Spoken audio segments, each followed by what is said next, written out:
Di video ini kita akan praktek cara mengubah region format Windows. Windows yang saya gunakan yaitu Windows 11. Karena hampir sama, teman-teman juga bisa menggunakan cara ini untuk Windows 7 dan 10. Sebelum praktek, mari sama-sama kita pahami fungsi dari region format. Region format digunakan untuk menentukan bagaimana tipe data, tanggal, waktu, numerik, dan mata uang ditampilkan pada saat kita menerapkan opsi pemformatan.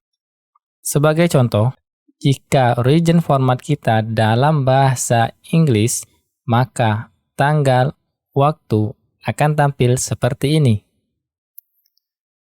Kalau teman-teman bekerja dengan format sel Excel, maka default simbol accounting atau akuntansi yaitu $.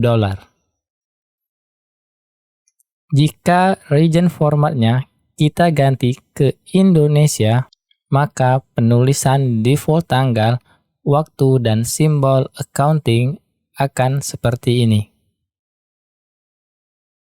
Semoga sampai di tahap ini kita paham fungsi dari region format. Oke, langsung saja kita praktek. Caranya sangat mudah. Pertama, klik Start. Kemudian ketik region. Pilih region. Pada dialog box region, di drop-down format, pilih Indonesia.